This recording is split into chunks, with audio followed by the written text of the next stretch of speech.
Burger Queen flew Billy and his Bronx co-workers to its training center.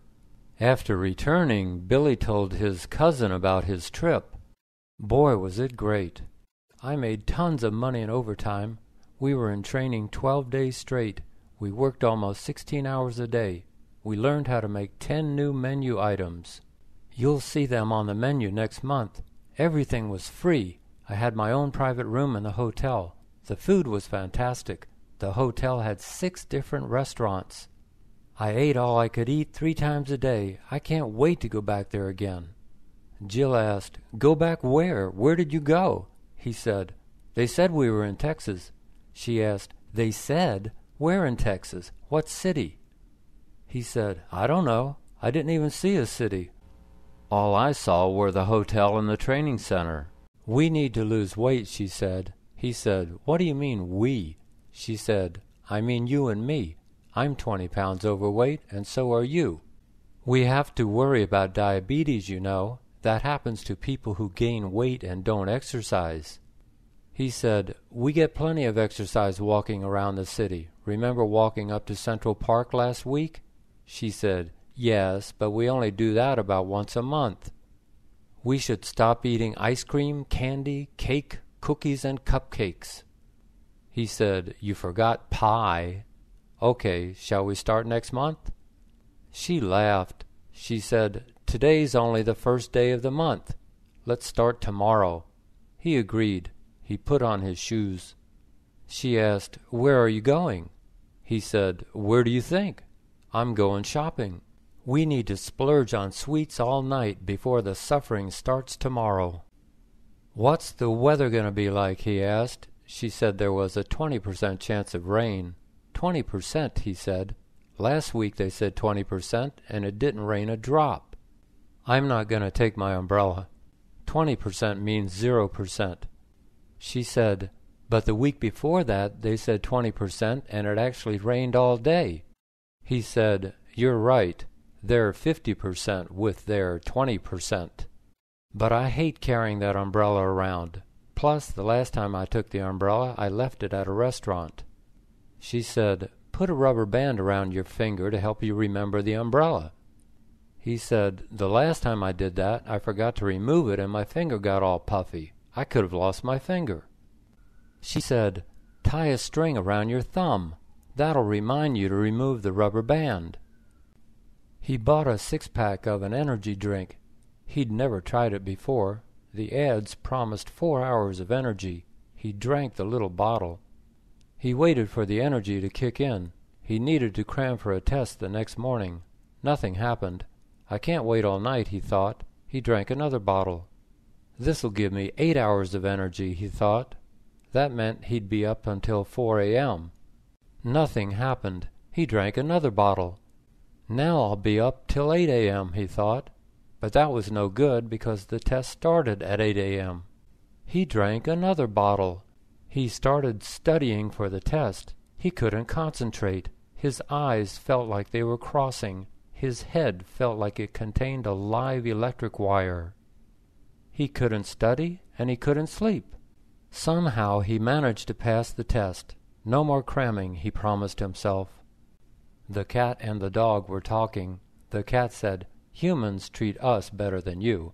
If we turn up our nose at the cat food they serve us, they buy us another brand.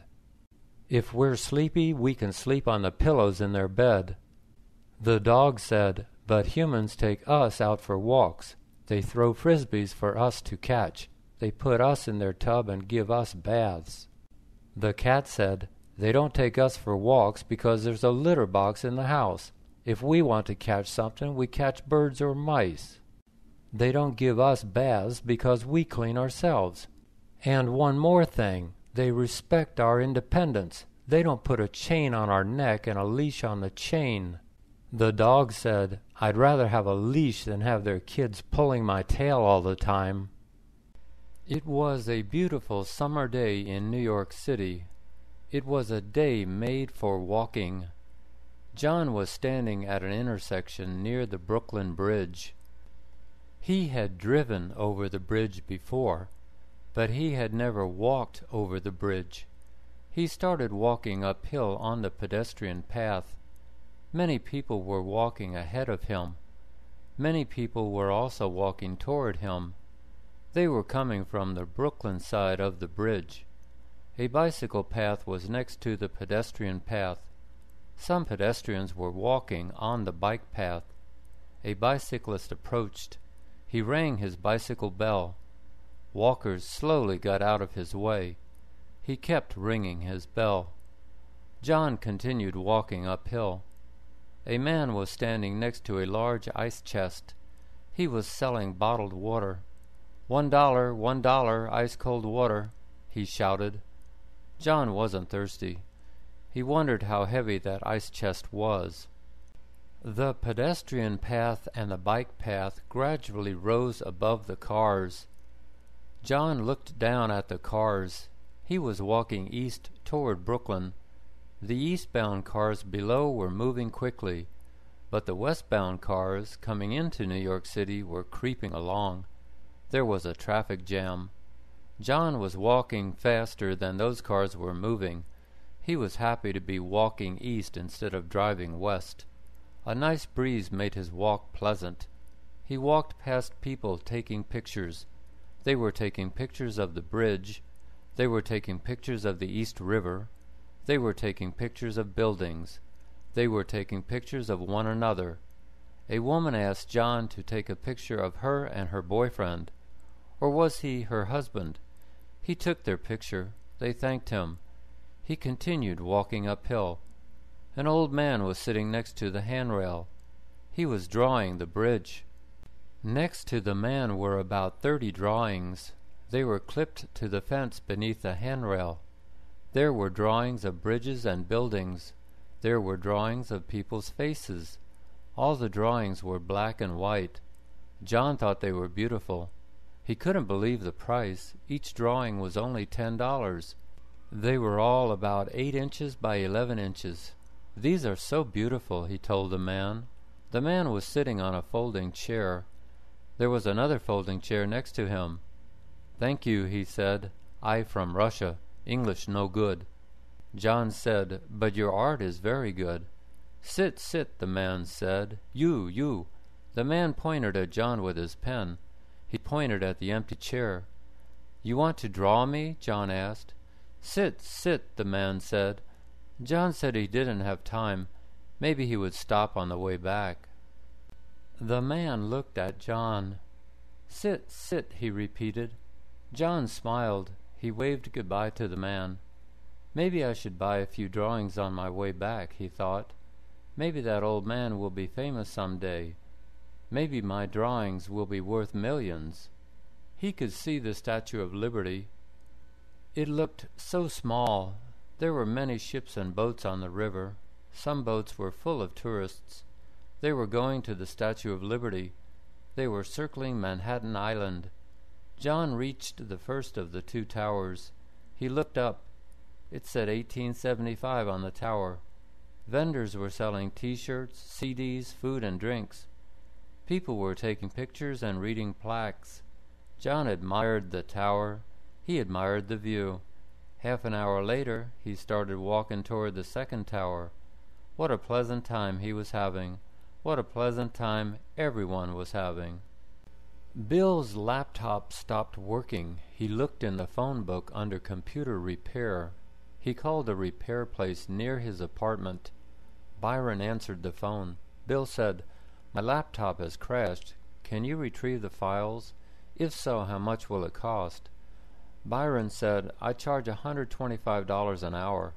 I can probably retrieve the files in an hour. If I can't, I will call you."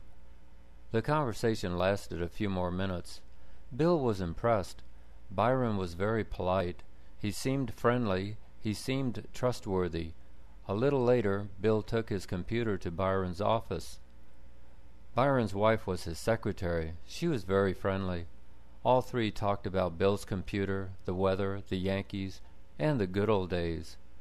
"They're a really nice couple," Bill thought as he left Byron's office. "I think I have 2 new friends." The next morning, Bill called Byron. "How's it going?" he asked. "It's coming along," said Byron. Your files are a real mess. I've spent 3.5 hours on your computer, but I haven't retrieved everything." "Excuse me," Bill said. "What do you mean 3.5 hours? How much money is that?" "That's $375. Byron said, "Well, actually it's $437.50. $437.50, said Bill. "Is this a joke? I can buy a brand new computer for $437.50. You're pulling my leg, right? We agreed to 1 hour. Then you were supposed to call me. Why didn't you call me?"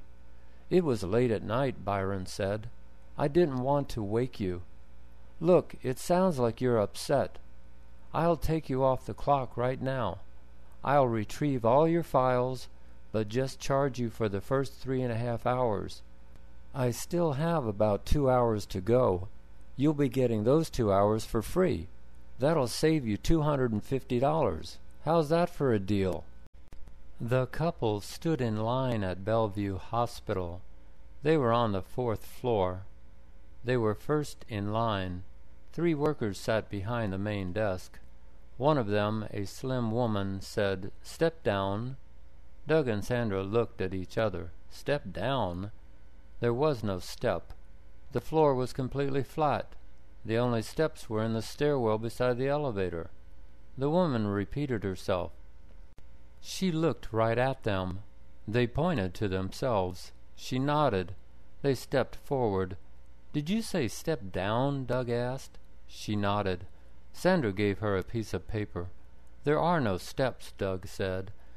"You should say step forward. No one understands step down." The woman wrote a phone number on the piece of paper. She said, "Call this number on Monday." She gave the paper back to Sandra. She looked at the people next in line. "Step down," she said. Doug and Sandra walked away from the desk. "Boy, she wasn't very polite," Doug said. "She didn't say good morning. She didn't say have a nice day. What did she write on the paper?" The woman had written a phone number on the paper. "I thought we were going to get an appointment," Doug said. Sandra was upset. "Well, we didn't get an appointment, did we? You had to correct her English, didn't you? You upset her. So she didn't give me an appointment with the doctor. Now I have to wait until Monday before I can make an appointment." Doug said, "Of course I corrected her. She was speaking incorrect English. Who ever heard of step down when there are no steps? I tried to make her a better speaker. I tried to get her to speak correct English." Sandra said, "What's more important, her English or my appointment?"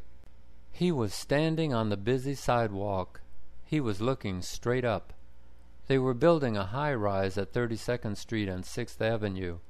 It had hundreds of huge glass windows. A crane was lifting a dumpster. The dumpster was about 20 feet in the air. He watched it rise. What if the cable broke? The dumpster would drop like a rock. How many people on the sidewalk would it injure? Something rolled over his foot. He looked down. A woman said, "Oh, I'm sorry. Are you okay?" She was pulling her grocery cart. "No problem," he said. He went back to watching the dumpster. "What's so interesting?" she asked. She looked up too. Then he smelled something foul. It was cigarette smoke. She had lit a cigarette. He couldn't believe it. He was there first. It was his space. He walked away. Maybe it will drop on her, he thought. Drew was standing near the pharmacy counter in the drugstore on 33rd Street. 2 men approached. The short, stocky man was swearing loudly. He told the male employee, "You better not call the police. Do you live around here? I better not see you on the street." "Are you threatening me?" the employee asked. 5 other customers were near Drew. 3 other employees were also nearby. No one said a word. Everyone watched and listened.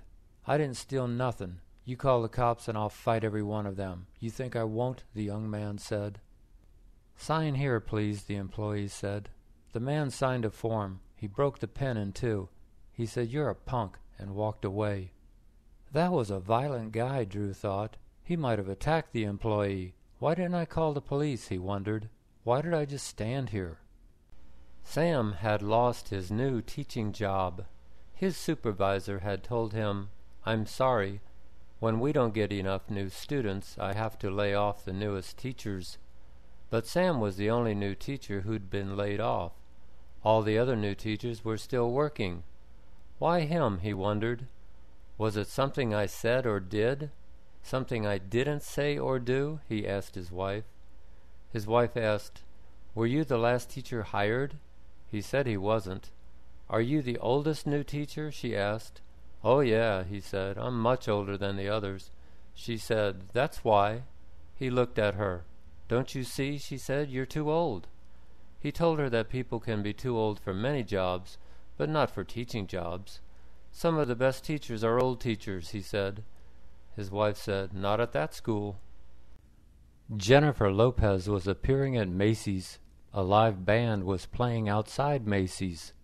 Jennifer was Dave's favorite actress. He had told his wife that many times. Macy's was across the street. "I'm going to see what all the music is about," he said. His wife said, "Oh, no, you're not. I know where you're going. You're going to meet your girlfriend." Is she crazy, he wondered. He was almost 60 years old, but she worried that he was still looking. "Because you have a history," she always told him, but he wasn't looking. A girlfriend would destroy his marriage. Nothing was more important to him than his marriage. "How many times have I said that you are my only girlfriend?" he said. "Even if Jennifer asked me to marry her, I would say no." His wife said, "That's what you tell me, but that's not what you would tell her."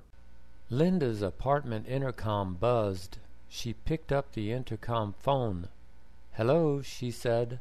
"The UPX man is coming up," said Julia. Julia worked at the front desk. Finally! Linda had been waiting 2 weeks to return a package. She took the package to the front door. She waited for the doorbell to ring. She thought she heard someone. She opened the door. No one was there. She shut the door. She stood just inside the door. A few minutes went by. She stared at the package. Where was this guy? Did he get lost? Did the elevator get stuck? Did he go to the wrong floor? Maybe she should call Julia back. Knock, knock, knock. Linda almost jumped out of her skin. Was he trying to break the door down? She couldn't believe the door was still on its hinges. "UPX!" the man yelled at the top of his lungs. She was in a hurry. She wanted something fast for breakfast. He told her to have milk and cereal. She said that milk upset her stomach. "Don't you know that by now?" she asked. He said there was soybean milk in the refrigerator. "What kind of cereal do we have?" she asked. He told her they had grape nuts and shredded wheat. "Yuck," she said. "Don't we have anything tasty?" He said that a spoonful of sugar would make the cereal taste better. "But sugar might raise my cholesterol," she said. He said that sugar doesn't raise cholesterol. Meat does. "If you really want to lower your cholesterol, you should stop eating meat," he said. She said she loved meat. She would never stop eating meat. Meat was much more important to her than her cholesterol level. "If someone invented steak cereal, I'd eat 3 bowls a day," she said. Barry called Jean from work. The two of them talked only occasionally. They used to be best friends. Barry asked how everything was. He asked about Jean's health. While Jean was answering, he heard someone talking to Barry. "What's going on?" Jean wondered. A co-worker was talking with Barry. The conversation lasted about 20 seconds. Finally, Barry said, "I'm sorry, Susan asked me a question." Jean asked, "Couldn't she see you were on the phone?" Barry said, "Yes, but she needed a fast answer." Jean said, "That's rude." Barry said, "Sometimes she forgets her manners." Jean said, "She was rude, but you were rude too. You were talking with me. You should have asked me if I minded waiting a second. Instead, you ignored me and paid complete attention to her. Would you have done that if you had been talking to your supervisor?" Barry said that he had to go. He said that he felt bad because she had lost her client last week. "You should feel bad. It was your fault," she said. He said it wasn't totally his fault. "We missed the first train by a few seconds. Yes, that was my fault. So we got to Costco 20 minutes late. We got home 20 minutes late. But you still had plenty of time to make your appointment. But you ate a big lunch, then you took a long shower," he said. "I always eat a big lunch," she said. "I always take a long shower." "You should have kept your 1 o'clock appointment," he said. "Instead, you told your client to meet you at 2 o'clock. She refused. You should have asked her, not told her. That was rude."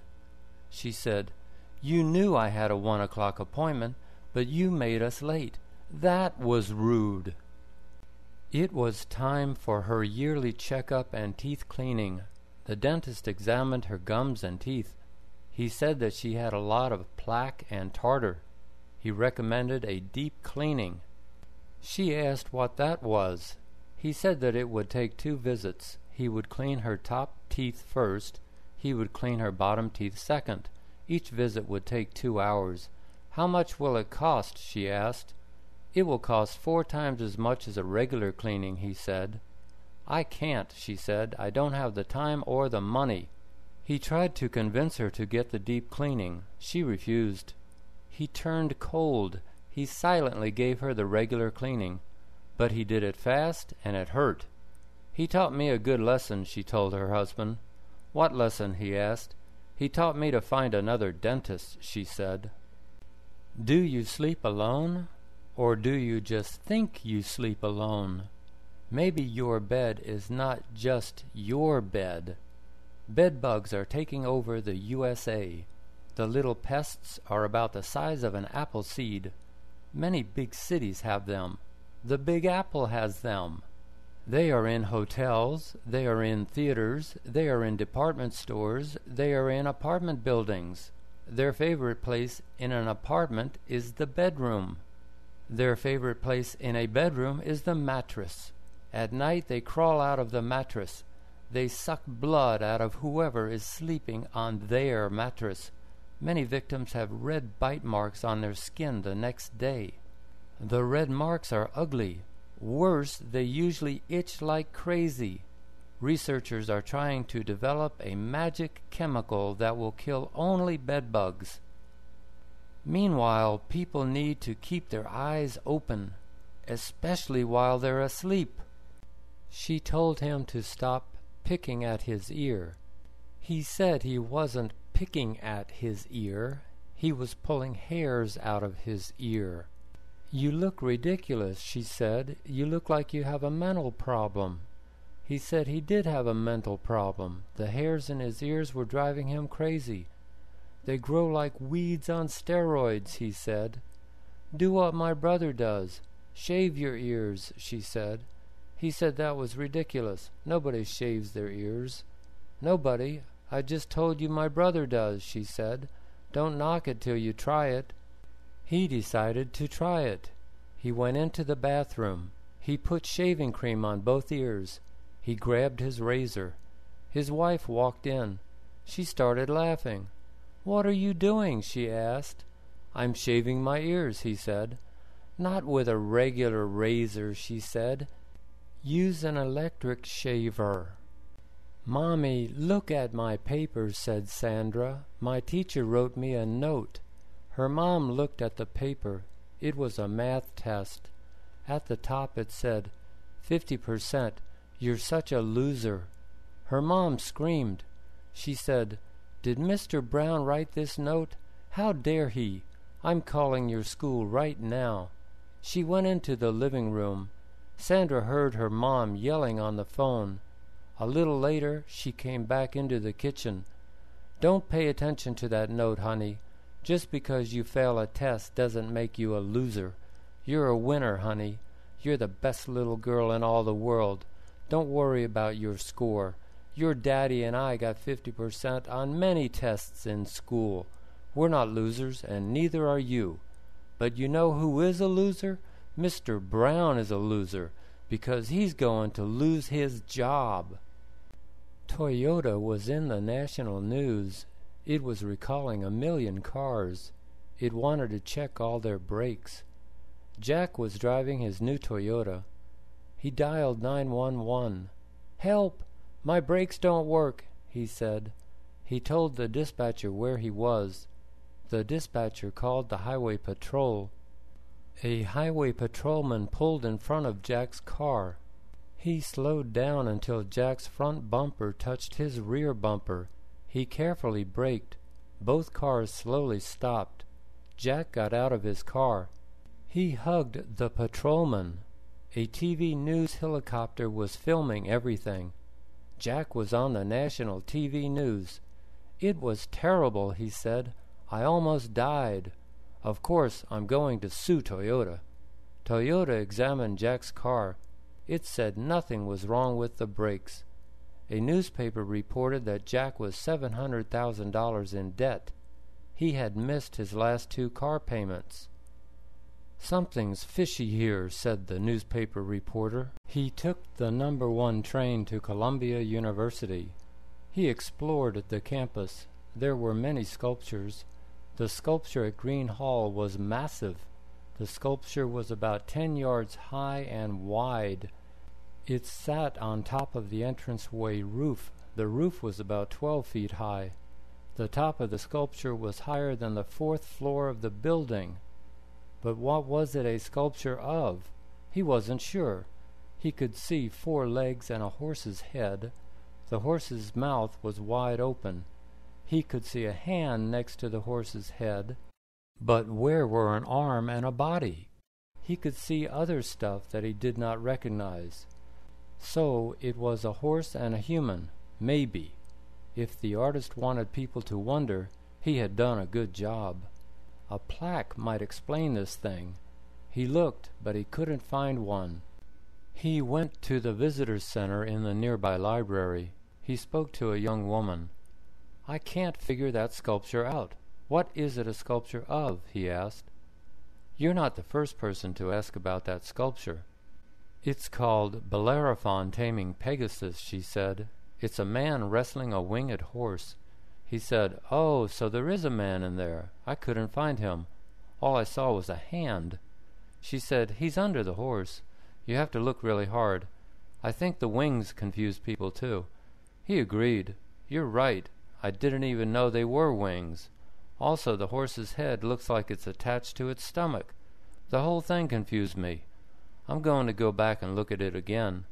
She said, "This time I think everything will be clearer to you. You'll be able to explain it to others." Roy wondered if he had some kind of problem. Maybe he loved his wife too much. His brother asked how he could love her too much. Roy said, "About 6 times a day, out of the blue, I say to myself, I love her so much."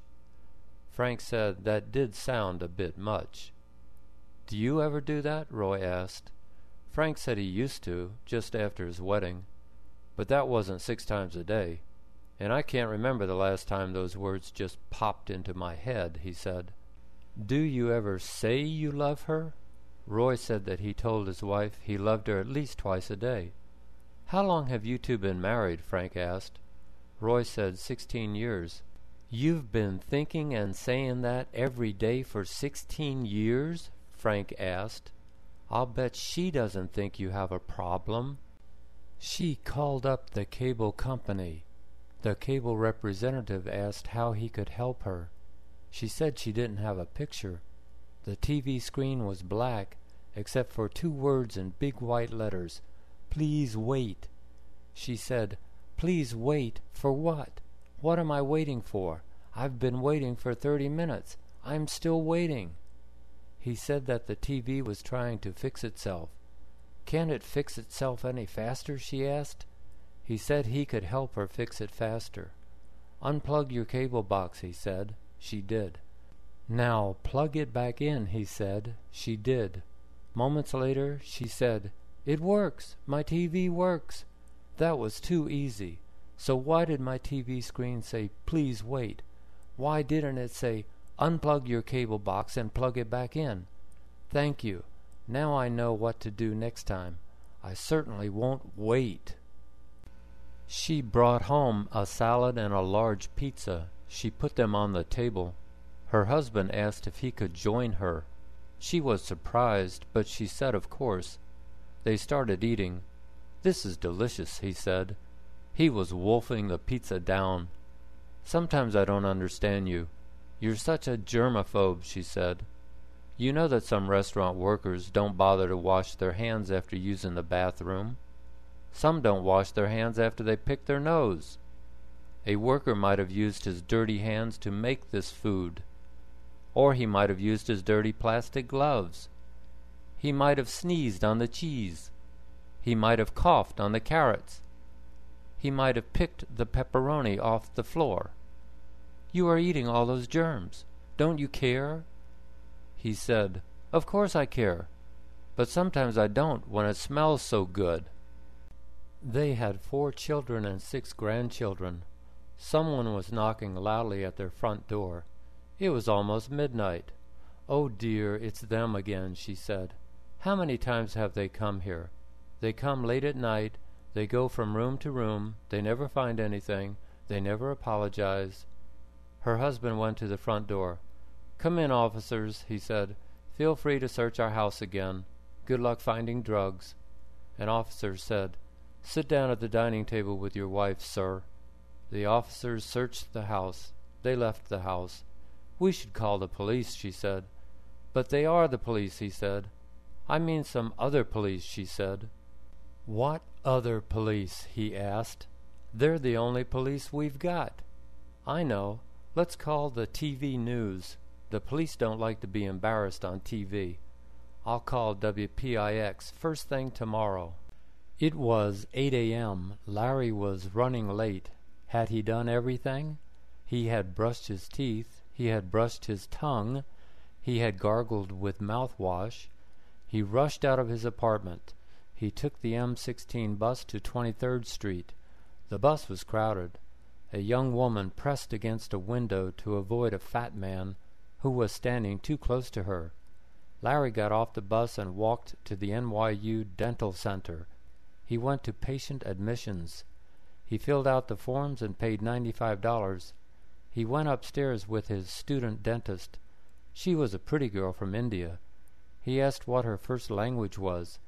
She said Hindi was the national language of India. Each of India's 26 states had its own language also. "So you speak 3 languages?" he asked. She said she spoke Hindi, Punjabi, and English. He sat in the dental chair. She asked if he smoked or drank. He didn't. She asked if he flossed. "After every meal," he said proudly. She examined his teeth. She said he might need 2 new fillings. She called her supervising dentist over. He examined Larry's teeth. "This is very nice gold work," he said. Larry said USC had done it. The dentist said, "I knew it. USC does outstanding gold work." He said Larry didn't need new fillings. "Fillings naturally discolor over time," he told the student dentist. "These are just fine." He left. She said, "Come with me. We'll make an appointment to clean your teeth." She gave him an appointment for September 30th at 8:30 a.m. He washed his hands when he got home. He looked in the bathroom mirror. He saw a piece of food stuck between 2 of his upper teeth. He had forgotten to floss before his dental appointment. The TV volume suddenly rose. It was a commercial. He grabbed the TV remote. He quickly lowered the volume to number 7. A while later, a new commercial break started. The volume went up to number 12 by itself. He lowered it back to number 7. He watched TV every night. He had to turn the volume down about 20 times a night. He talked to his friends and family. They all said they had the same problem with TV volume. They all hated it. They all thought nothing could be done about it. He thought differently. He called his cable company. It said to call the networks. He called a network. It said to call his congressman. He called his congressman. The aide said to call the FCC. He called the Federal Communications Commission. A woman answered. She said the FCC had no control over TV volume. She didn't think anyone did. "Max, I've found a cheaper way to get to JFK," said Dave. "You don't have to take a taxi. A taxi will cost you $50 plus tip.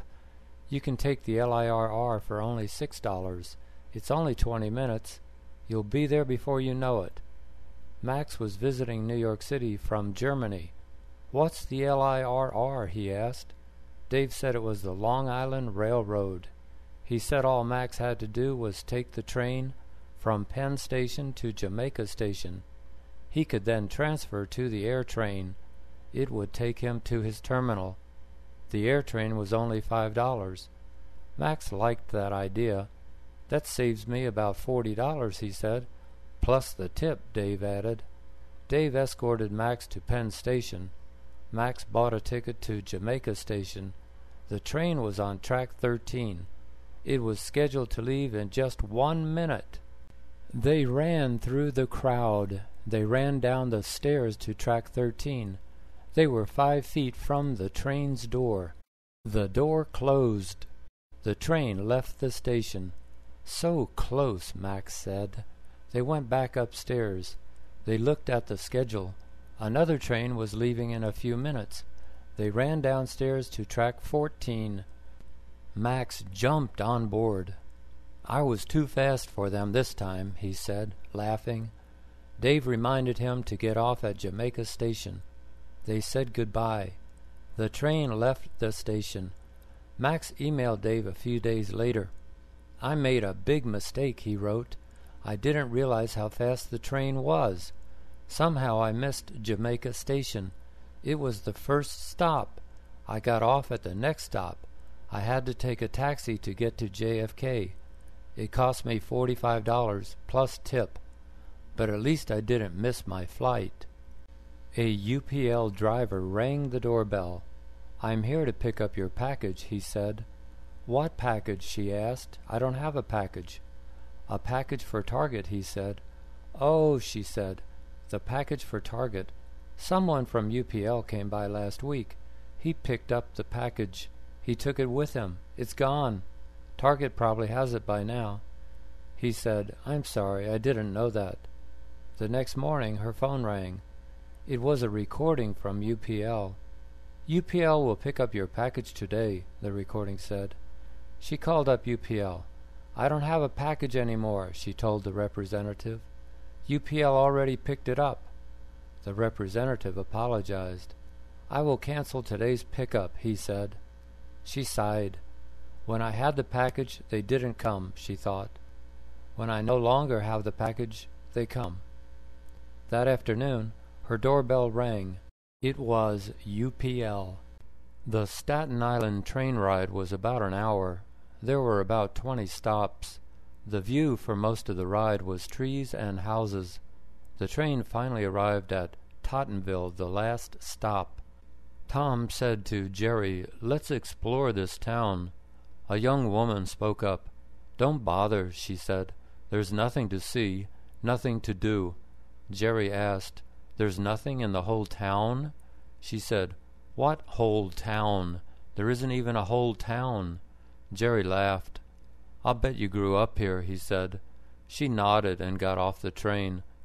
Jerry and Tom got off after her. Jerry said, "My 2 kids used to say the same thing about our small town in Vermont. But there was plenty to do and see there. I'll bet there's plenty in Tottenville, too." Tom said, "I'll bet we can find a bar or restaurant called The Last Stop, too."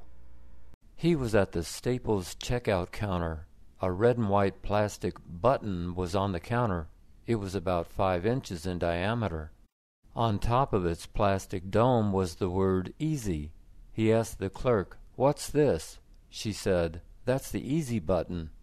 He asked, "What's it for?" She said, "Press down on it." He pressed down on the dome. He heard, "That was easy." He pressed down again. Again he heard, "That was easy." He asked, "Is that it? Does it say anything else?" She said, "No, that's all it says. Do you want to buy one?" He said, "Buy one? This thing costs money?" She said, "It's only $5. He said, $5? Why would anyone pay $5 for this? She said, they see the button on our TV commercials. They think it's cute. He said, but it doesn't do anything. She said, but it's cute. She was moving to New York City. She asked her brother to drive her to the airport in her car. Okay, but I've never driven this heap before, he said. It drives like any other car, she said, and it's a 1993 Cadillac. It's not a heap. Remember, when you sell it, keep 25% for yourself. Okay, he said, I'll keep $25 and I'll send you $75. She put her bags in the trunk. They got into the car. He pressed on the emergency brake with his left foot. He turned on the ignition. The dashboard emergency brake light came on. The emergency brake light is on, he said. I thought I was releasing the brake. Instead, I must have set it. Now, how do I release it? Where's the brake release handle? She said, I wouldn't know. I never use the emergency brake. Let me check the manual. She opened the manual. She looked under E for emergency brake. She looked under B for brake. Unbelievable, she said. There's nothing in here about the emergency brake. He said, it's got to be in there somewhere. You know what? Maybe it's just a faulty dashboard light. That happens a lot. She said, yes, maybe that's it. Press on the gas pedal. He slowly pressed down on the gas pedal. The car moved forward. The dashboard light went off. He sped up. It seems fine, he said. I guess you released the brake pedal just by pressing on the gas pedal. They drove toward the airport. She continued checking the manual. Ha, she said, here it is. It was under P for parking brake. You were right. It says, press on the gas pedal to release the parking brake. He said, I'll be sure to tell the proud new owner. He had been using his electric shaver for a while, but there were a few problems. It produced ingrown hairs occasionally. It didn't give him a really close shave. It left his skin dry and flaky sometimes. He decided to start using his safety razor again. It had a pivoting head and twin blades. The twin blades were supposed to give him a closer shave. He didn't know what the pivoting head was supposed to do. He looked everywhere for his razor. Have you seen my razor? Not the electric shaver, but the razor with twin blades, he asked his wife.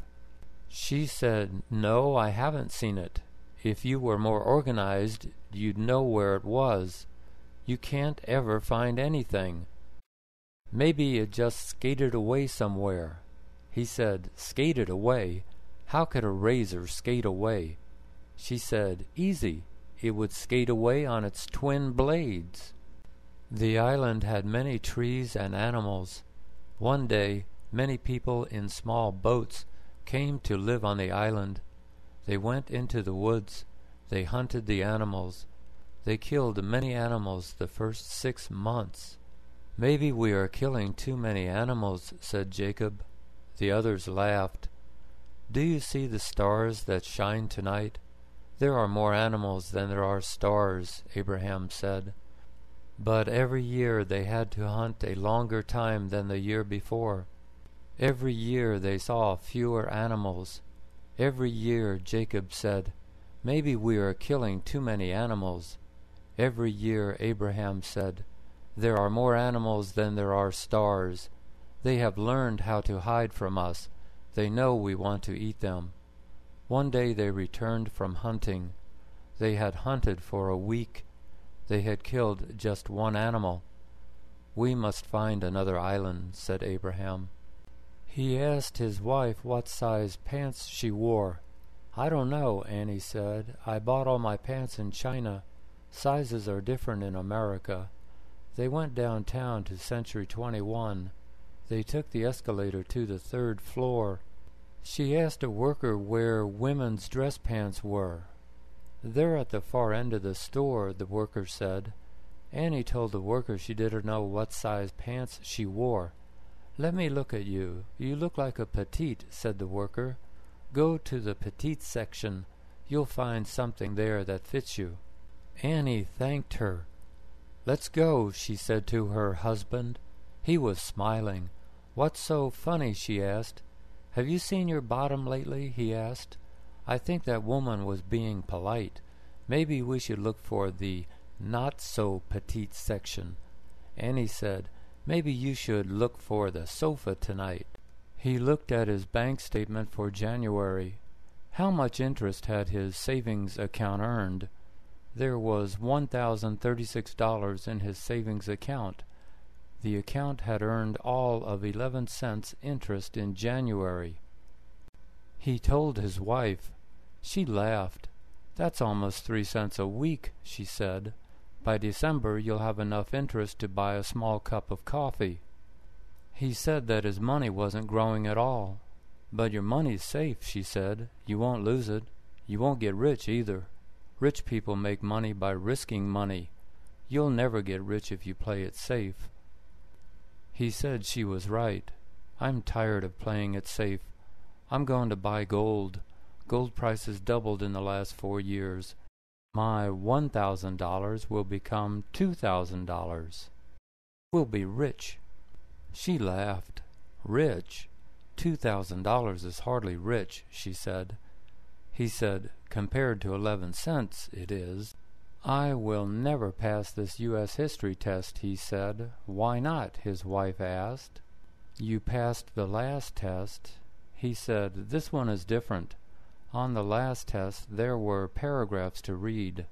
Then there were questions to answer, but the answers to the questions were in the paragraphs.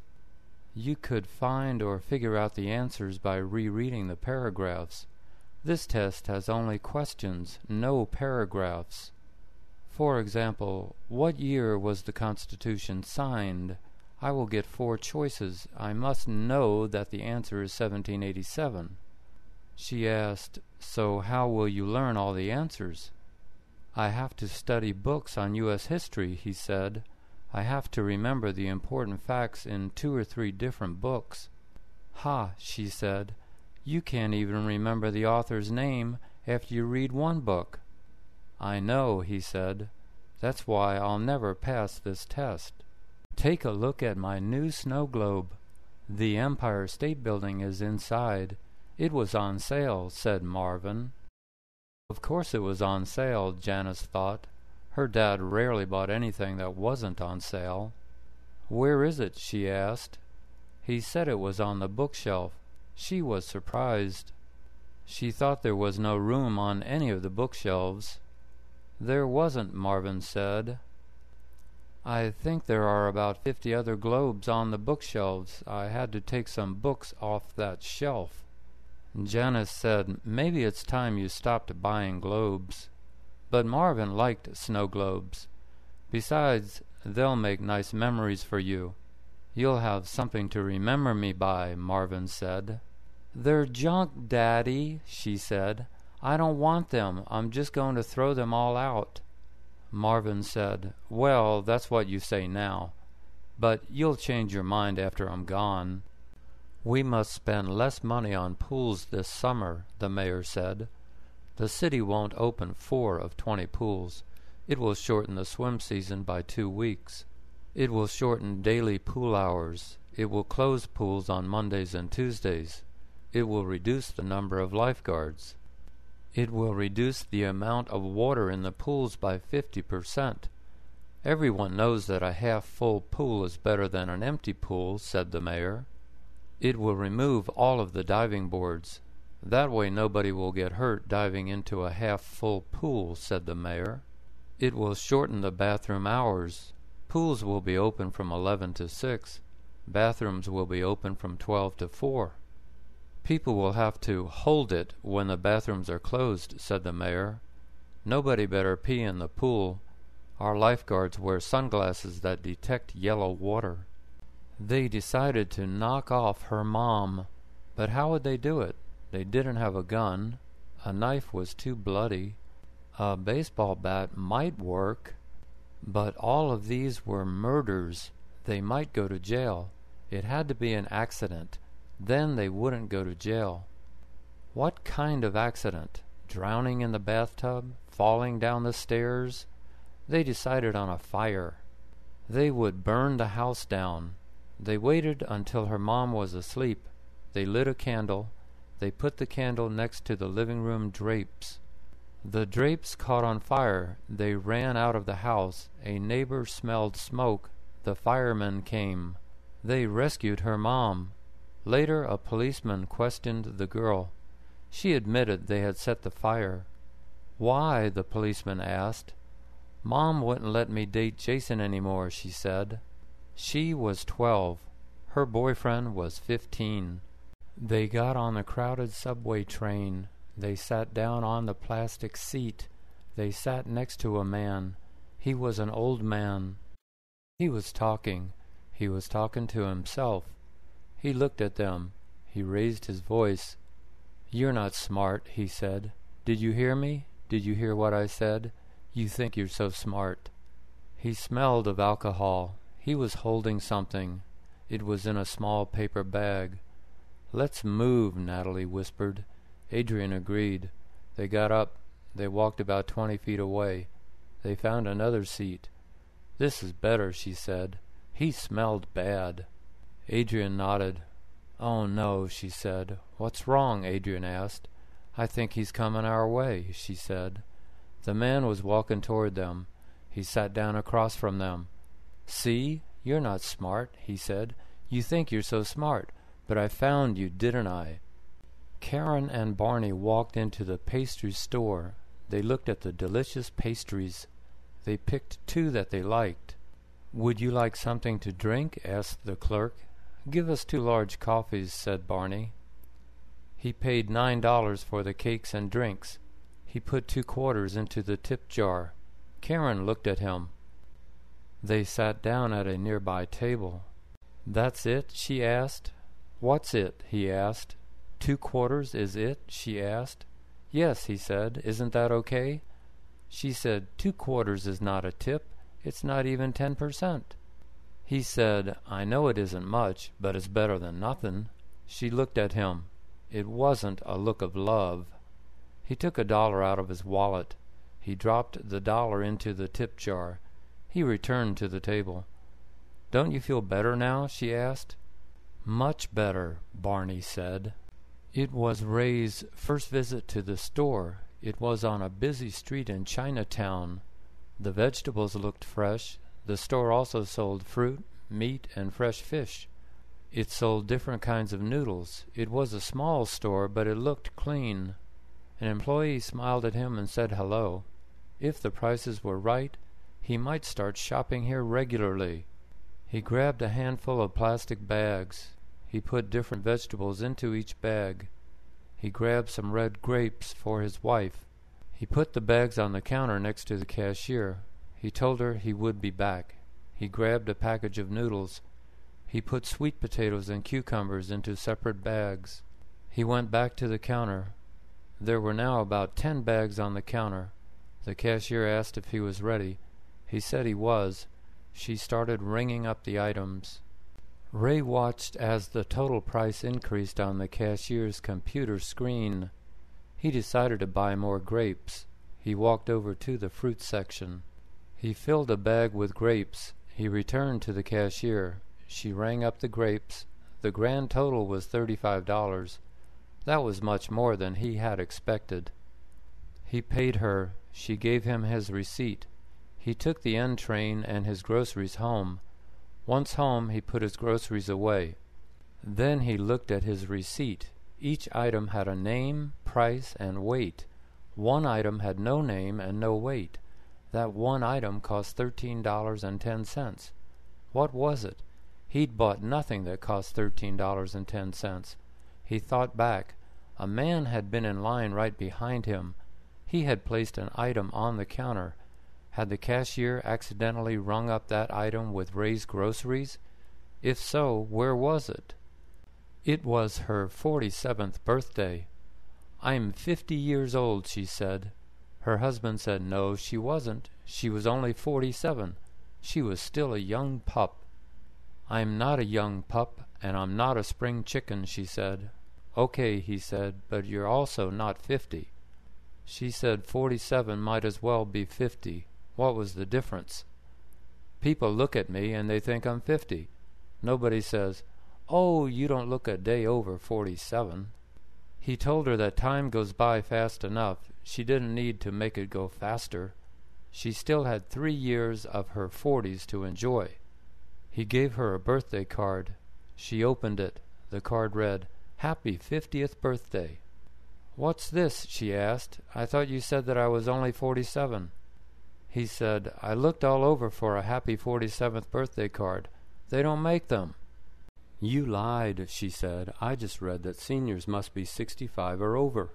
You are only 63. Yet when we went to the AMC Theater, you got the senior discount. You told the woman you were a senior. You lied to get a $4 discount." He said that a senior could be different ages. Usually a senior must be 65 or older, but the AMC Theater allows seniors to be only 62. "Are you lying now?" she asked. He said to give him just 1 minute. He called the AMC Theater on 34th Street. He used the speakerphone. A woman answered. He asked, "Do you give discounts for seniors?" She said yes. "How old must a senior be?" he asked. She said 62. He smiled. "You owe me an apology and a kiss," he told his wife. "I'm so sorry," she said. Then she gave him a big kiss. The weather was ugly. It was snowing. It was only 9 degrees above zero. Cars, streets, and sidewalks were covered with snow. Bob was on the phone. "Have you ever seen a colder day?" Bob asked. "Not recently," replied Jack. "But about 3 years ago I did. It was so cold that my dog froze outside.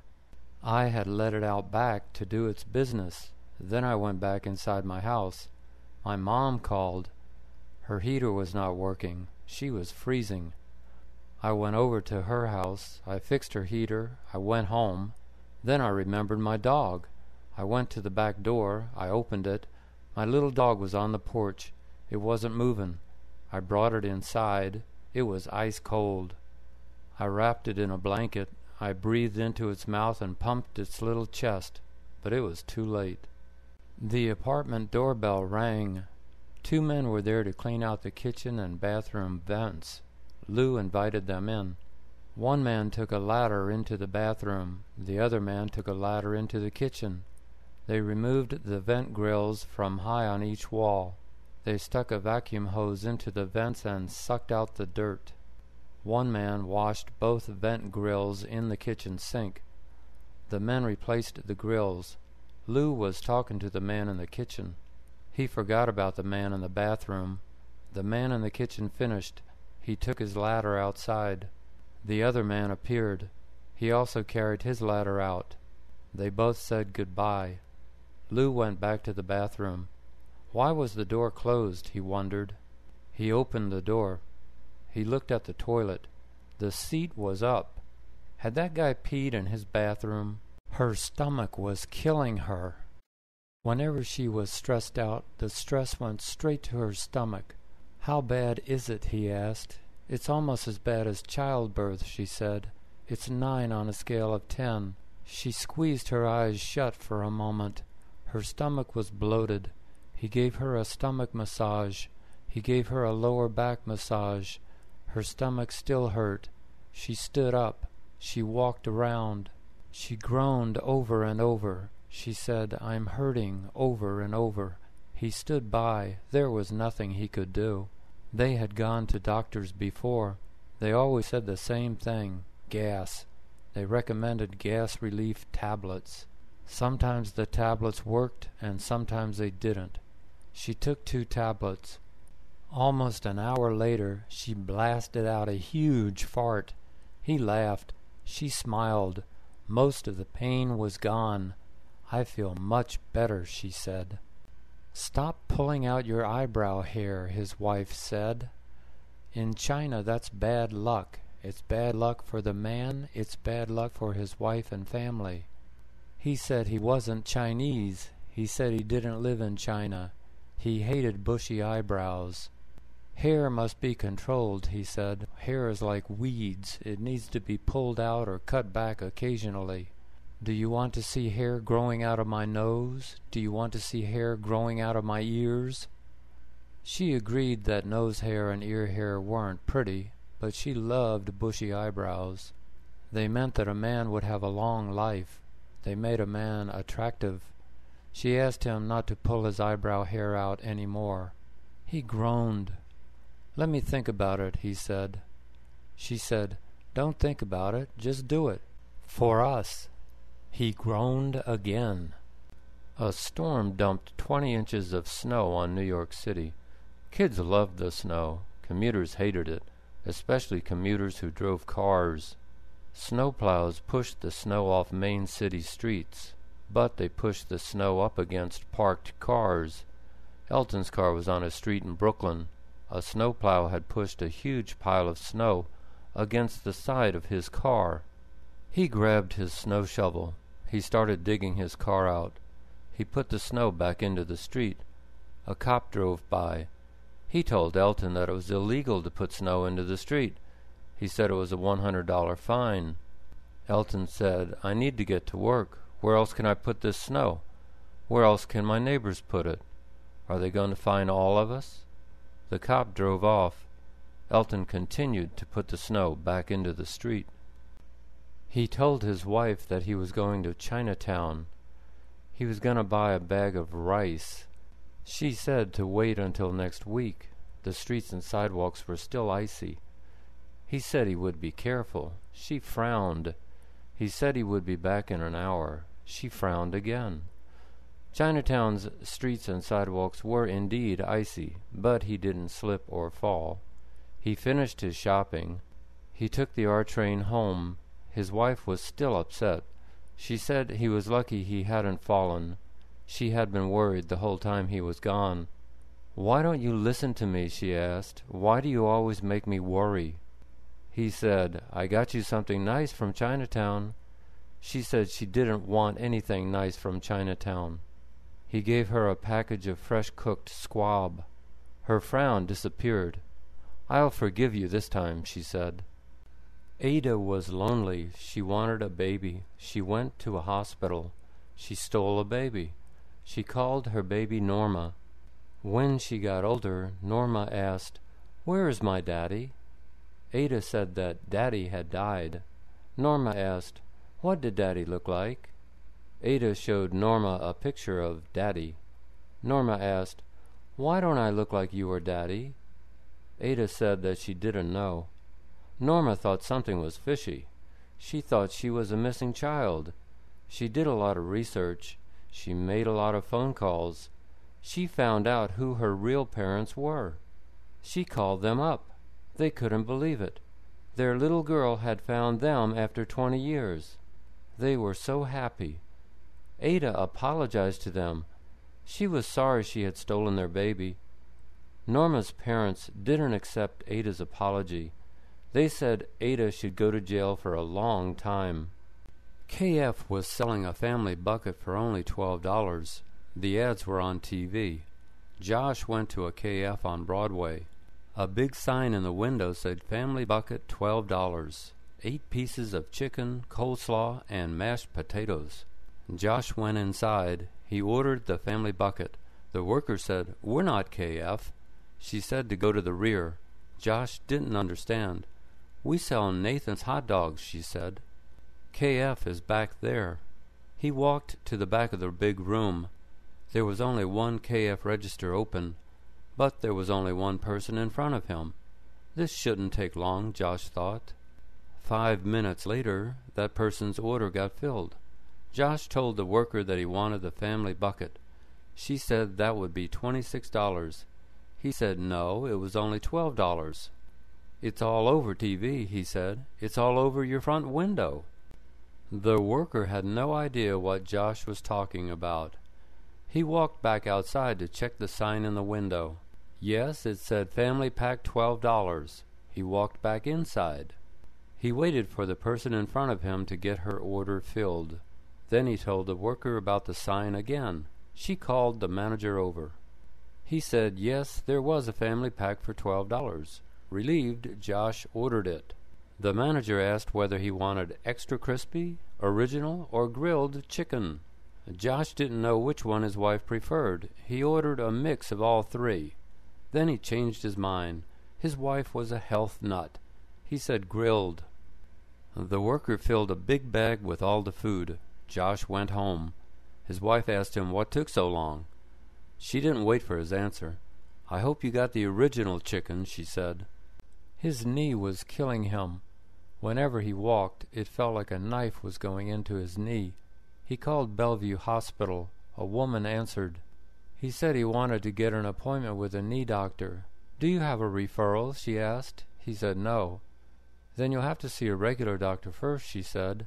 "I can't give you an appointment for a regular doctor now. You'll have to call back for an appointment in October." His jaw dropped. "This is March. Did you say October?" She said yes. "You don't have a clinic card," she said, "so the earliest appointment is October." He said he did have a clinic card. "Give me the card number," she said. He gave her the number. "Okay, now I can give you an appointment," she said. Great, he thought. "Go to 2D at 10 a.m. on October 26th, she said. Students were sitting on the floor in the hallway. The teacher was late. This was the last class meeting. It was a Sunday class that met from 9 to 4. "I hope class isn't canceled," said Otto. "I don't want to come back next Sunday." A few students nodded their heads in agreement.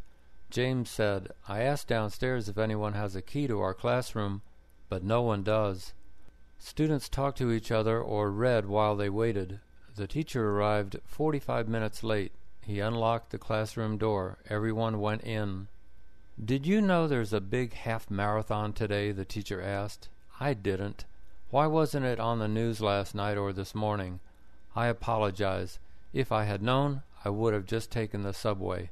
Instead, I got stuck in unbelievable traffic." A student asked, "Does this mean we won't have a test today?" He bought some ties at Daffy's, marked final sale. They were only $15 each. Originally, they were $100 each. Who would pay $100 for a tie, he wondered. He bought 5 of them. He went home. He showed them to his wife. She didn't like any of them. "But they're worth $100 each," he said. She said, "I don't care if they're worth $1,000 each. They're ugly. I won't go anywhere with you in those ties." He went back to Daffy's. He went to the returns counter. He showed the ties and the receipt to the worker. He said he wanted to exchange the ties. She said, "I'm sorry, no returns, no exchanges." He asked, "What do you mean? I just bought these ties this morning." She said, "Look at this receipt. What does it say at the bottom?" He looked. It said, "No returns or exchanges if final sale."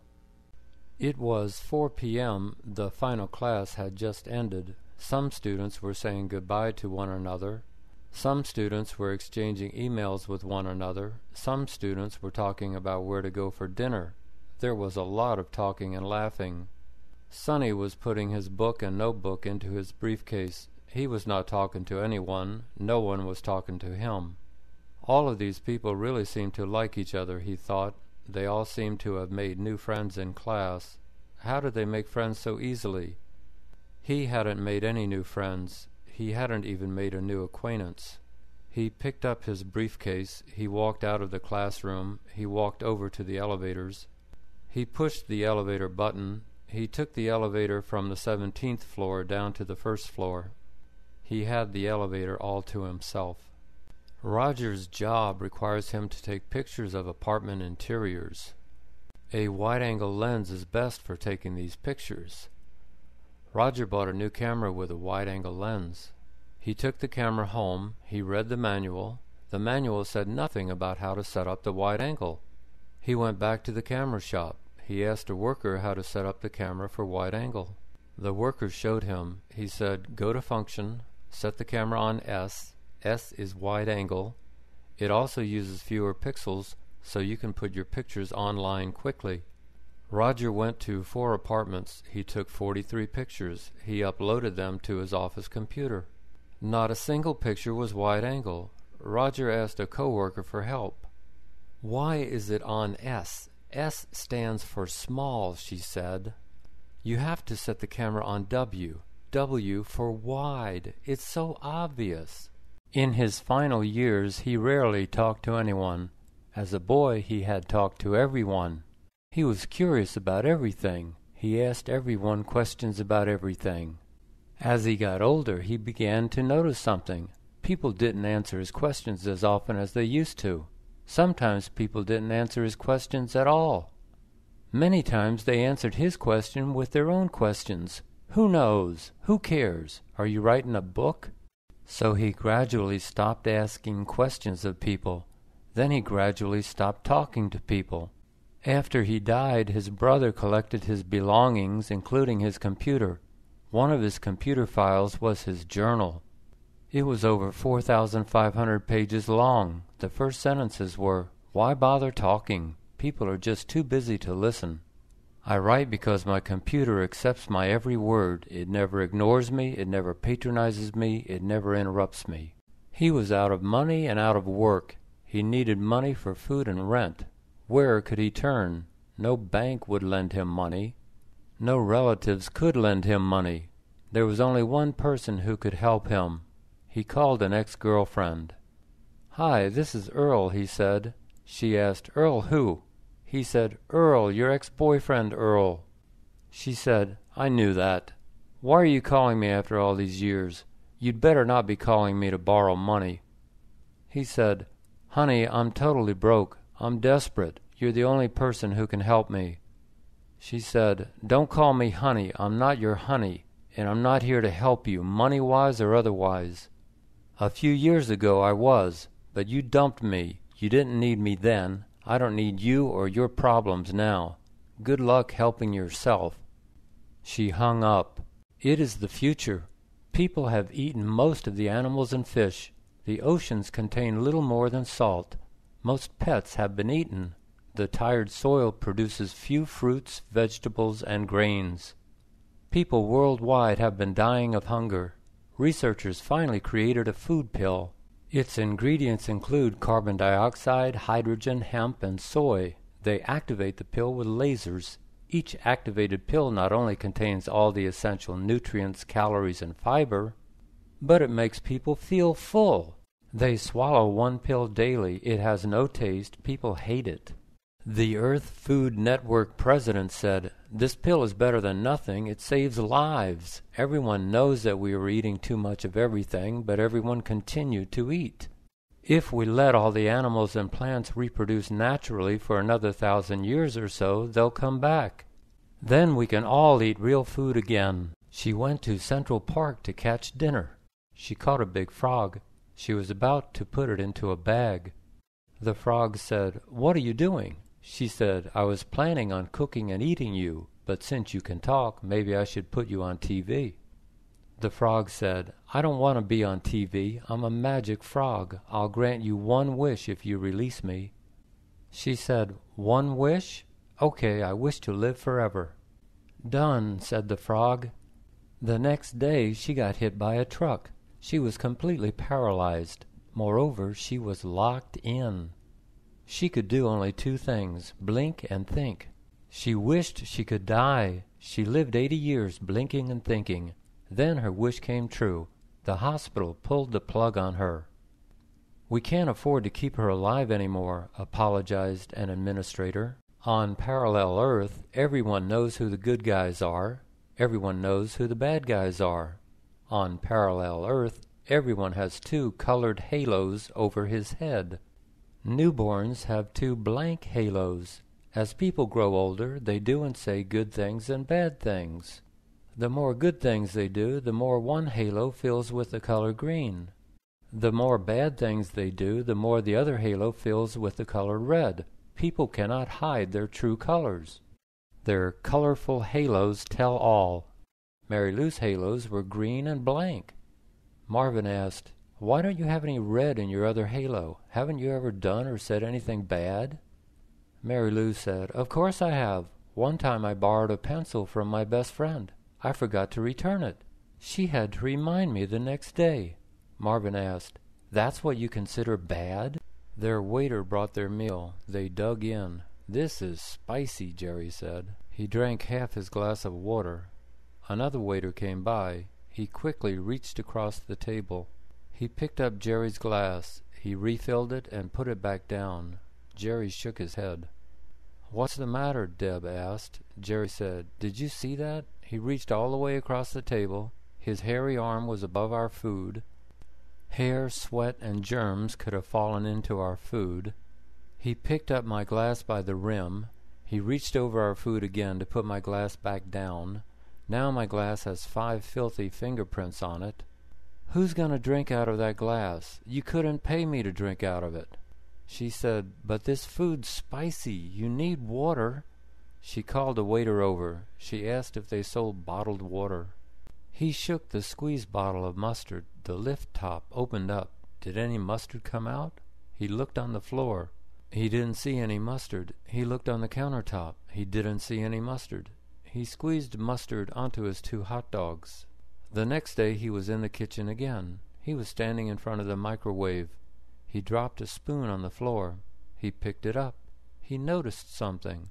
He saw a lot of dry mustard on the white cabinet door beneath the microwave. It was the mustard that he couldn't find yesterday. He wet a paper towel. He tried to wipe off the dry mustard. Most of it came off, but a yellow stain remained. He tried some dishwashing soap. He tried some all-purpose cleaner. The yellow stain remained. All the cabinet doors were completely white except this one. It was mostly white. "Are you going to play this week? I need your $2, said John. Joe said, "I think I'll pass this week." John said, "Are you sure? This might be our week. I've got a feeling." Joe said, "You've had a feeling every week for the last year." They both laughed. Every Monday, John collected $2 each from 11 co-workers. They played the lottery twice a week every week. Sometimes one co-worker skipped a game or two. They had never won more than a few dollars. This week 5 of the regular players chose not to play. "I'm tired of not winning," said Bill. $2 every week adds up. I think I'm going to take a break for a whole month." Mort wanted to play, but he didn't have any cash on him. John said, "I'll put $2 in for you. You can pay me back later." Mort thanked him. John went to a newsstand Monday evening. He was standing in line to buy 7 Mega Quick Picks, but as he got to the front of the line, he decided to buy a Snickers bar. He took a step to his left to grab the candy bar. The guy in line behind John stepped up to the counter. The guy handed the vendor $5 for 5 Mega Quick Picks. That was a little rude, John thought. He bought his Quick Picks and his Snickers. Tuesday morning he made copies of the Quick Picks. He gave copies to his co-workers. Tuesday night, one of their Quick Picks won. John and his co-workers won $19.1 million each. John told his co-workers about the guy and the 5 Quick Picks. "Thank goodness you have a sweet tooth," said Mort. "And thank goodness that guy was impatient. And thank goodness you lent me $2. Ben was watching Ultimate Fighting on TV. In Ultimate Fighting, 2 fighters fight inside a cage. The 8-sided cage is about 30 feet across. The cage is almost 6 feet high. The fighters are barefoot and shirtless. They wear fingerless gloves. They punch, kick, and wrestle each other.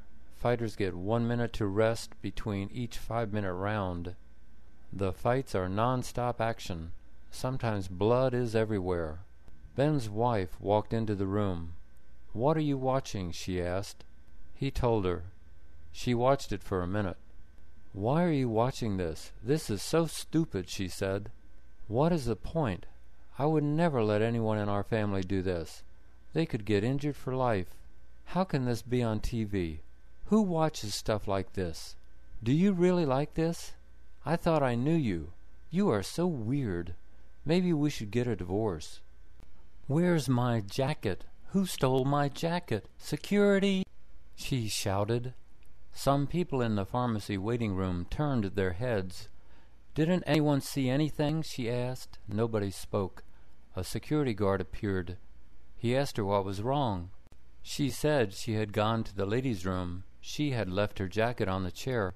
Her medicine was in the jacket. When she returned to the waiting room, her jacket was gone. The security guard asked a hospital employee, "Has anyone turned in a jacket?" The employee said no. The guard asked the woman to describe her jacket. He asked for her name and phone number. He said he would call her if the jacket turned up. She said, "Ha! It'll never turn up. They stole my jacket and my medicine in broad daylight. Now I have to stand in line again.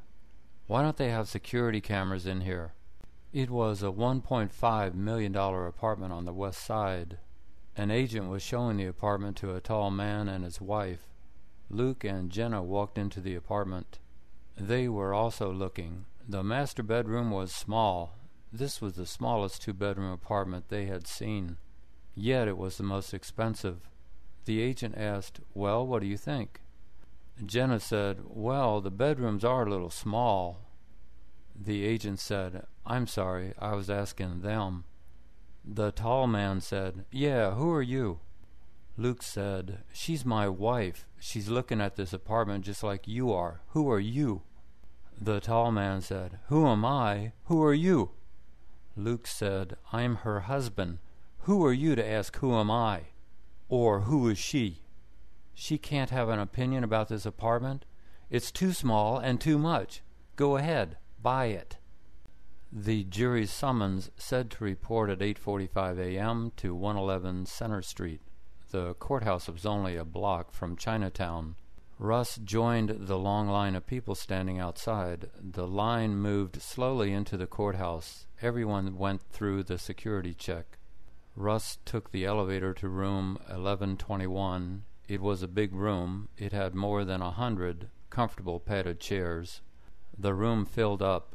At 9:20 the jurors watched a short film about jury duty. After it ended, a court employee entered the room.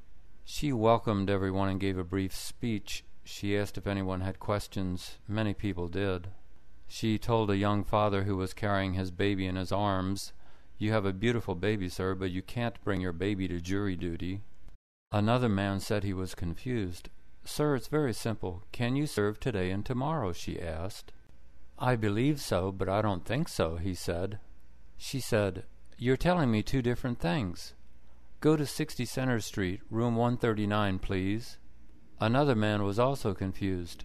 "Where do you live, sir?" she asked. He said his post office box was in Manhattan, but he lived in Brooklyn. "You don't live in your post office box, sir. You live in Brooklyn. You can't serve on a Manhattan jury," she said. Another man wanted to know how long trials lasted. "I can't tell you, sir," she said. "Each trial is different. Some last only a day or two. Some last a lot longer."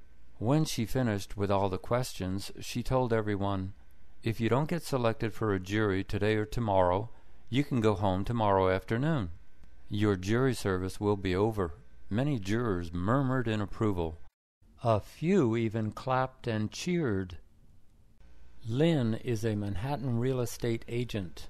She gets many calls. She asks all callers the same questions. She listens carefully to their answers. She wants serious callers. If she thinks they're lying about anything, she says she can't help them. If they qualify, I can quickly find them an apartment they like, she says. They get their apartment, and I get my commission. The phone rang. The caller wanted to rent an apartment. Lynn asked the usual questions. When do you want to move? Why do you want to move? Is your annual salary 40 times the monthly rent for the apartment you want? Do you have good credit? Do you have a letter of employment? Do you have 3 recent pay stubs? Do you have a reference letter from your current landlord? The caller hung up. Lynn wasn't disturbed. She thought, that's okay. Serious callers don't hang up. It was 10 a.m. He was snoring. The phone rang. It was his wife. Are you still sleeping? She asked. He said no. Is that the truth? She asked. Okay, he was sleeping, he said. You said you wouldn't sleep in anymore. You said you'd get up at 8 and write all day long. You said you would write a book. We need money. How can you make money when you're sound asleep? She hung up. He got up. Write, he thought. Write what? He had nothing to say, nothing that would interest anyone. Thousands of books are published every year. Few of them make big money. He had never been published, not even a letter to a newspaper. But he couldn't find a job. What else could he do? Writing was the only thing he could do halfway well. But write a bestseller? He went back to sleep. One of the 2 kitchen light bulbs was out. It was circular and fluorescent. He placed a chair under the light. He stood on the chair. He unscrewed 3 screws. He removed the plastic cover. He removed the bad bulb. He inserted a new one. He screwed in the 3 screws that held the cover. His wife would be pleased to have a bright kitchen again. He heard the front door open. His wife walked in. She looked at him. She said, "Why are you standing on that chair? That's a cheap plastic chair. What would happen if the chair broke? You might break your leg. You'd have to go to the hospital. We don't have health insurance. The hospital bill might be $5,000. Why didn't you call maintenance? You know they'd replace the light bulb for $30. You risk $5,000 to save $30. What is the matter with you?"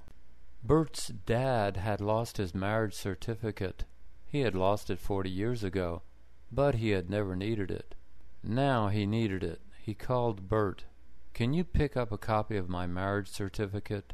I already called the city clerk in New York City. You only need your driver's license and $15. Then mail it to me," he said. Bert said sure. He went downtown the next day. He got the marriage certificate. It was on legal-size paper. He needed a legal-size envelope. He went to Office Depot. There were 3 sizes of big envelopes. 2 of the sizes were too small, and 1 was too big. He asked a worker, "Do you have legal-size envelopes?" The worker said no. He said Bert could probably find them online. Instead, Bert bought the package of envelopes that were too big. Dad is worth the extra stamps, he decided. On Easter Sunday, Lee walked into the Plaza Hotel. It's on 59th Street next to Central Park. The foyer had white lilacs and white roses on a center table. People were taking pictures of the flowers and themselves. Lee went further inside. Many people were enjoying lunch in a big dining room. To Lee's left, a woman was playing the piano. Lee didn't recognize the music she was playing. It sounded nice. He listened for a while. He looked at the dining room menu. 1 entree was $28, too rich for him. He turned right and walked toward a carpeted hallway. As he entered the hallway, he tripped. He caught himself. There was gray duct tape along part of the carpet edge. The taped edge was half an inch above the floor. Lee walked up the hallway. It took him to an exit. He turned around and retraced his steps. Lee approached the spot where he had tripped. A woman was entering the hallway. Suddenly she tripped. She caught herself. She had tripped over the carpet edge. Lee walked over to a nearby worker. He asked to speak to a supervisor. The supervisor came over. Lee showed him the upraised carpet. Lee told him that he and a woman had tripped there. The supervisor looked alarmed. "Sir, are you all right?" he asked Lee. Lee said he was fine. "Are you sure, sir? I'll get you an accident report. You should fill it out," he said. Lee was touched. This man seemed genuinely worried. "I just wanted you to know about this situation," he told the supervisor. The supervisor thanked him. "I'm calling maintenance right now," he said. He pulled out his cell phone. He stood guard on the carpet. Nobody was going to trip on that carpet edge again. Patrons can view porn on library computers in New York City. Porn is allowed because it's an expression of free speech. The libraries cannot ban porn. "That's so disgusting," said Emily, 74.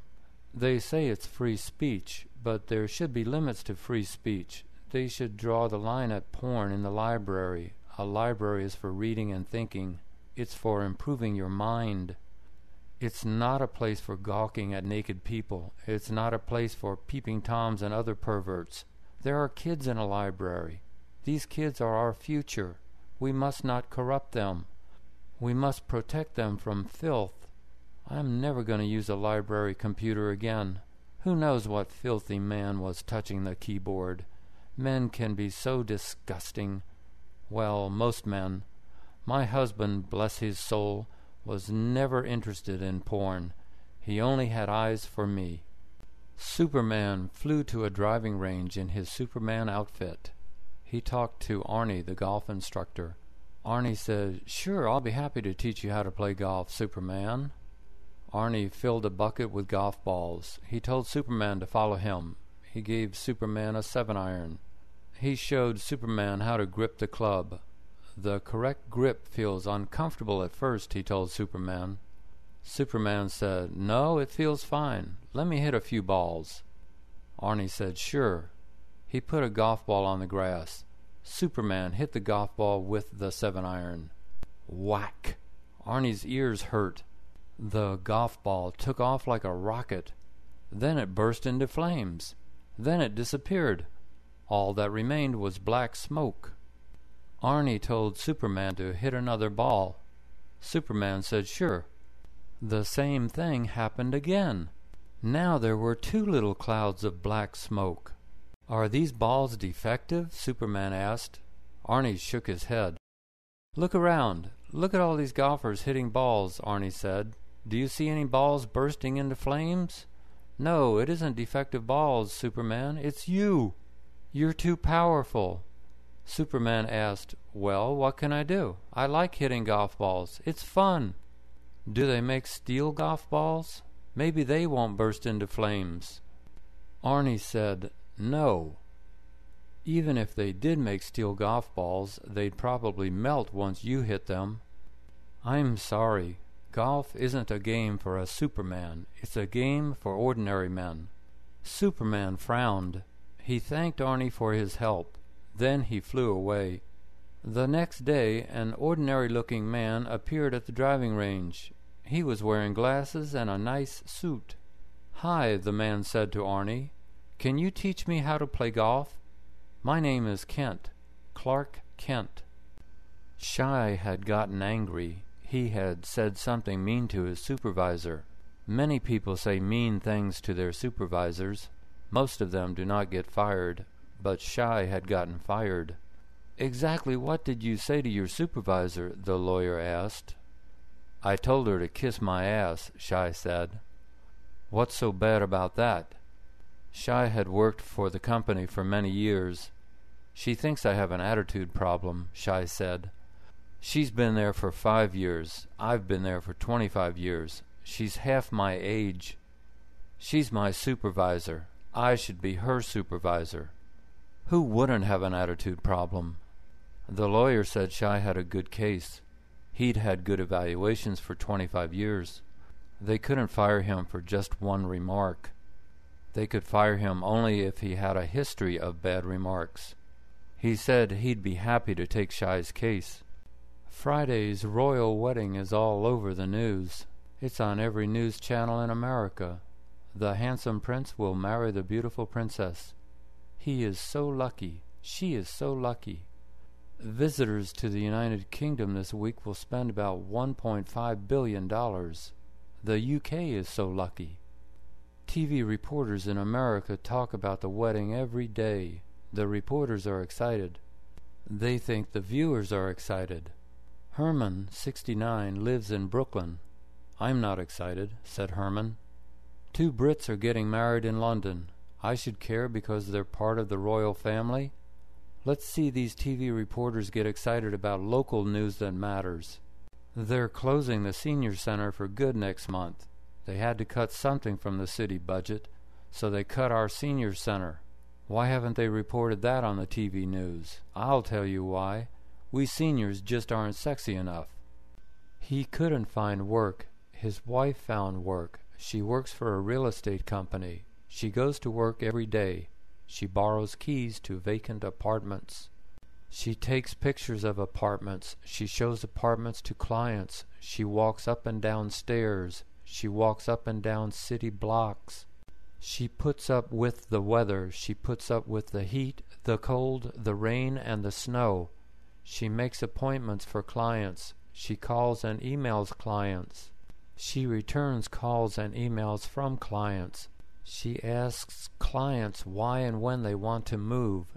She asks clients about their income and their credit. She fills out forms. She helps clients fill out forms. She loses a client here and gains a client there. She leaves home at 9. She comes home at 8. Then she makes dinner for both of them. After dinner, she goes right to sleep. "How do you do this every day?" he asked his wife. "Real estate is such a dog-eat-dog business. All of you agents are competing with one another. A client is like a bone. All the dogs go after the bone. If they have to bite other dogs, so be it. The bone is all they care about. They're not your friends. They're friendly only if they want something from you. Some of your clients aren't much better. They say they'll meet you at 3 but don't show up until 3:30. Or they call you at 3:30 to say they'll be there at 4. Or they don't call you at all. Or they don't show up at all. You're on the computer for hours before and after work looking for new listings. You work every weekend. How do you do this day after day?" She said, "I love you. That's how." A dead bird was on the kitchen floor. Sam had left a present again. Sam was their black cat. He hunted at night. He was a good hunter. He brought home birds and lizards. Usually he left them outside on the patio. Sometimes he brought them into the house. Ted didn't mind. He was proud of his hunter cat. But Molly minded. "This cat is killing innocent animals," she told Ted. He said, "But that's the nature of cats. They're born killers." Molly didn't care. She told Ted to stop the killing. "These animals are wild," she said. "They might have diseases. Caroline might catch a disease from one of these dead animals. Do something, please." Caroline was their young daughter.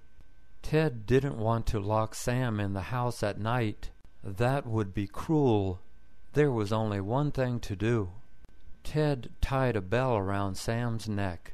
He looked like a mean guy. He walked like a mean guy. He talked like a mean guy. He walked into the classroom. He looked at all the students. He saw a skinny guy. He looked at the skinny guy. The skinny guy was reading a book. He walked over to the skinny guy. He stood right next to the skinny guy. The skinny guy kept reading the book. The mean guy cleared his throat. The skinny guy kept reading his book. He cleared his throat again, but much louder. The skinny guy looked up from his book. "What are you looking at?" the mean guy yelled. Nothing," said the skinny guy. He quickly went back to his book. "Nothing? Am I nothing? You calling me nothing?" the mean guy asked. The skinny guy kept his head down. He didn't look up. He pretended to keep reading his book. The mean guy knocked the book out of his hands. Then the mean guy took a seat near the back of the room. The skinny guy waited a minute. Then he got out of his seat. Head down, he hurried over to his book. He picked it up and hurried back to his seat. He didn't look around the room at all. The teacher walked into the classroom. The skinny guy felt better. His racing heart slowed down a beat or two. The mean guy suddenly stood up. He turned around. He shouted at the guy sitting behind him. "Stop looking at me!" "Who's looking at you?" the guy grumbled. "You are," said the mean guy. "You're looking at the back of my head. I can feel it. You're asking for trouble." The guy got up. He went to another desk. "Open your books to page 48, said the